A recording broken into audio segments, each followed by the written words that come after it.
Bismillahirrahmanirrahim. Assalamu alaikum friends. Welcome to Scholars Hive. Friends, today I am going to present analysis of The Hollow Man written by T.S. Eliot. Friends, ये poem already scholars hive में present की जा चुकी है, लेकिन एक friend ने comment box में कमेंट किया था कि इसका एनालिसिस नहीं है, तो स्पेशली दी होलो मैन का एनालिसिस प्रेजेंट किया जा रहा है उनके लिए। बेसिकली ये पोएम एक ड्रामेटिक मोनोलॉग है जिसे ड्रामेटिक भी कहा जाता है। दी होलो मैन आर स्टफ्ड, ये एक पैराडॉक्स है, एक टेक्निक है जो इस पोएम में इस्तेमाल की गई। होलो या stuffed means they lack spirit, soul and strength. Their heads are filled with straw, worthless dry stems and grass. T.S. Eliot बता रहे हैं हमें कि hollow men cannot talk bluntly, यानी hollow men, खोखले लोग अपनी बात को bluntly, outspoken अंदाज में straight forward बयान नहीं कर सकते. They can whisper only. खोखले लोग सिर्फ सरगोशियां करते हैं. Their whispers are even meaningless. हत्ता कि उनकी सरगोशियां भी बेमायनी हैं. यहाँ पर विंड ब्लोइंग, रैट स्क्रीपिंग वो साउंड्स हैं जिनको सिमलीज के तौर पे इस पोएम में इस्तेमाल किया गया, और इन सिमलीज का मतलब है worthlessness of their hushed whispers. Hushed का मतलब है गूंगी, यानी बे आवाज सरगोशियां. और यहाँ पर बहुत ही खूबसूरत अंदाज से टी.एस. इलियट ने इन साउंड्स को होलो मैन के लिए इस्तेमाल किया है. होलो मैन आर डिफॉर्म्ड, यानी खोखले लोग बदशक्ल हैं, स्पिरिचुअली भी एंड फिजिकली भी. They have no force, they are paralysed. जो खोखले आदमी हैं उनमें फोर्स, ताकत नहीं है, वो पैरालाइज्ड हैं. लास्ट स्टैंजा में टी.एस. इलियट बताते हैं ओल्ड यानी कि पुराने लोग. ओल्ड पीपल या died people were active and energetic. वो एक्टिव भी थे और उनमें एनर्जी भी मॉडर्न मैन की निस्बत ज़्यादा थी. दे वर स्ट्रॉन्ग एंड वायलेंट. वायलेंट का यहाँ मतलब बहादुर है. वैसे तो ये तशद्दुद के लिए इस्तेमाल किया जाता है वर्ड, लेकिन यहाँ टी.एस. इलियट की पोएम का जब हम एनालिसिस करते हैं तो स्ट्रॉन्ग, मजबूत और वायलेंट लोगों के लिए इस्तेमाल किया गया है. Hollow men are not men of action, जबकि मॉडर्न मैन जो है, टी.एस. इलियट वर्ल्ड वॉर 1 के बाद की सूरत हाल के बारे में बताते हुए बयान करते हैं कि वो इंसान जो कि बिल्कुल खोखले थे, वो मैन ऑफ एक्शन नहीं थे, यानी बाअमल लोग नहीं थे. जो कहते थे वो करते नहीं थे, और जो करते थे वो कहते नहीं थे. Being passive is worse than being evil. What a dark message. ये एक भयानक पैगाम है जो टी.एस. इलियट ने दिया कि बेअमल होना बुरा होने से ज़्यादा बुरा है.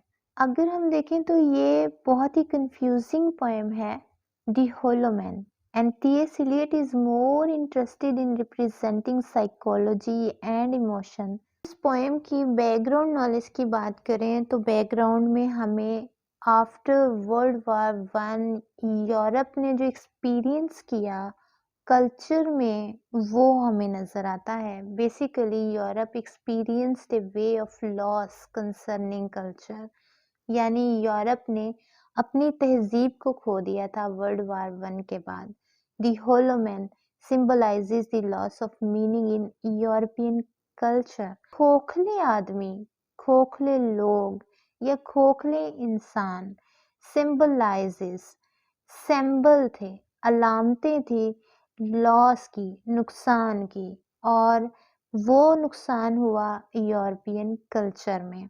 Eliot saw them as performing empty soulless rituals. Eliot के मुताबिक वो लोग कल्चरली इतने बैंकरप्ट हो गए थे कि वो लोग अपनी रस्मों रवायात को भी दिल से अदा नहीं करते थे.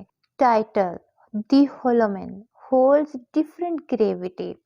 Basically, there is no hope among modern men They are living empty lives, no purpose of legacy.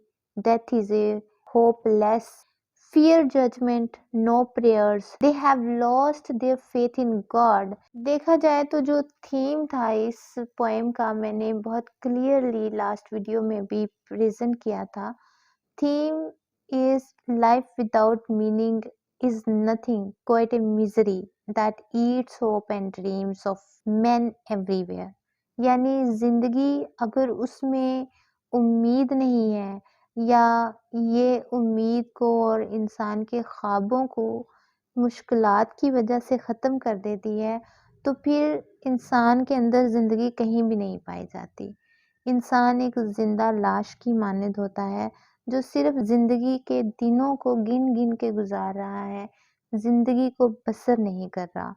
Basically ये एक फ्री वर्स है जिसको 5 सेक्शंस में डिवाइड किया गया था. टोन इसकी बहुत ही डिस्पेयरिंग है. टी.एस. इलियट के मुताबिक मॉडर्न मैन के आइडियाज़ बहुत ही मीनिंगलेस हैं, बिल्कुल जैसे घास की मानद हो. सूखी हुई आवाज़ें हैं, इनमें ताकत नहीं है. वर्ल्ड वार ना होता अगर लोगों की आवाज़ों में, तो दम होता शायद. यूक्रेन और रूस के अगर हम हालात देखें तो वहाँ पर भी लोग इस वक्त जो ज़िंदगी गुजार रहे हैं वो बहुत ही अलमनाक ज़िंदगी है. वो हर वक्त एक खौफ और हरास का शिकार रहते हैं कि कभी भी किसी वक्त उनके ऊपर जंग मुसल्लत होने की वजह से हमला हो सकता है. लीडर्स महफूज रहते हैं, लीडर्स को तो कुछ नहीं होता लेकिन अवाम परेशान है. तो यही सूरत हाल वर्ल्ड वार 1 के बाद टी.एस. इलियट ने दी होलो मैन के जरिए पेश की. लोग ट्रस्ट मिसट्रस्ट का शिकार हो चुके हैं, लोगों का ईमान जो है वो पुख्ता नहीं रहा. तो ये जो सूरत हाल है इससे हमें आइडिया हो सकता है कि ये जो इंटरवार पीरियड था 1925 जब के ये पोएम पेश की गई, इसमें पीस प्रॉस्पेरिटी वर रिटर्निंग. जब वो जिक्र करते हैं कि अमन और खुशहाली यूरोपियन कल्चर में वापस आ रहे थे. थीम्स के हवाले से बात करें तो दी होलो मैन में सबसे पहले स्पिरिचुअल वेक्विटी का जिक्र करेंगे. वेक्विटी मीन्स लैक ऑफ मीनिंग और आइडियाज. होपलेसनेस ना उम्मीदी है. होप उम्मीद भी इसका एक थीम है. Shame faith in religion damaged psyche, inability to communicate, and longing are the themes for the hollow man. Friends basically Eliot ने एक खौफ जो है वो प्रेजेंट किया इस पोएम में स्पिरिचुअली वेक्यूअस नेचर का. Spiritually vacuous nature of the world due to the tragedy of World War I and uncertainty about the existence of God. T.S. Eliot was a modernist. T.S. Eliot को modernist यानी modern poet कहा जाता है. The poem was written in 1925, 7 years after the end of World War I. Death and tragedy had shaken the Western world along with a decline in the belief in God, led to a general sense of hopelessness and meaninglessness. Modernist होने की हैसियत से T.S.. Elliot ने ये poem 1925 में यानी world war 1 के ख़त्म होने के कोई 7 साल बाद पेश की. इस पोएम में डेथ यानी मौत और ट्रेजेडी जो है उसने वेस्टर्न दुनिया को हिला के रख दिया था. वर्ल्ड वार 1 की वजह से लोगों का खुदा पर जो यकीन था वो ख़त्म हुआ. लोगों ने कहा कि अगर दुनिया में कहीं खुदा मौजूद है तो उसकी एग्जिस्टेंस महसूस क्यों नहीं होती. उस खुदा ने इतने लोगों को मरने से क्यों नहीं बचा लिया. तो ये एक जनरल सेंस थी होपलेसनेस की और मीनिंगलेसनेस की. फ्रेंड्स अगर हम मॉडर्निस्ट को देखें उनके ख्याल से खोखले लोग हैं ये जो मॉडर्न लोग हैं, क्योंकि मॉडर्न दुनिया के लोग फितना फसाद का शिकार हैं, ये नाउम्मीद हैं, इनके अंदर कहीं स्टेबिलिटी नहीं, इनमें ईमान भी पुख्ता नहीं है. مورلی اور اسپریچولی یہ لوگ بے راہ روی کا شکار ہو چکے ہیں اور ٹوٹل کنفیوزڈ نیشن ہے. The modernist period was also characterized by a loss of faith in science and reason. Again, اگر ہم پوئم کے تھیمز کی طرف ایک ریویو کریں تو help lessons of modern man clearly نظر آتی ہے. اس میں لیک آف ایمبیشنز بھی ہیں کہ انسان اپنی خواہشات کو ختم کر چکا ہے. اس نے ڈریمز، لائف کے متعلق جو خواب دیکھنے تھے وہ بند کر دیے ہیں. ایشوز آف ماڈرن لائف بہت ہی کلیئرلی واضح طور پہ نظر آ رہے ہیں کہ لوگ سمجھ ہی نہیں پا رہے جدید زندگی کی ضروریات کو. Hollow men are psychologically disturbed. Religious and cultural decay is also present in this poem. Elements of World War One 1914 سے 18 کا جو بلڈ شیڈ پیریڈ ہے وہ اس پوئم میں بہت ہی واضح الفاظ میں بیان کیا گیا ہے. T S Eliot criticized the cruel society of Europe. Speaker اور سیٹنگ پوئم کی پوئٹک ٹیکنیکس، ایلیوشنز وغیرہ، پیراڈاکس بہت ہی خوبصورت انداز سے اسکلفلی پیش کیے گئے، جس کی وجہ سے اس پوئم کو ماسٹر پیس کے طور پہ جانا جاتا ہے in the world of English literature.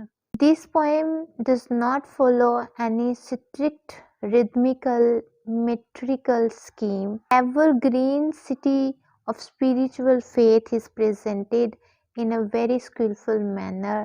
This is a series of segments. We can say that this poem is divided into 5 parts, but only one part is included in intermediate classes. Friends, hollow کو اگر ہم divide کریں مختلف sections میں تو hollow means spiritually bankrupt society. Hollow means modern life, جو کہ theme بھی ہے. Modern man is living a very soulless life. He is very dissatisfied, passive and faith لیس.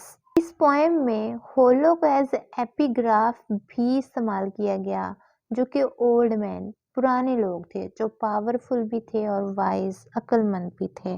جبکہ ماڈرن مین کا ڈیلیما یہی ہے کہ وہ خوف کی وجہ سے اپنی پاور یعنی طاقت، فورس اور اپنی عقل کو بالکل کھو چکا ہے.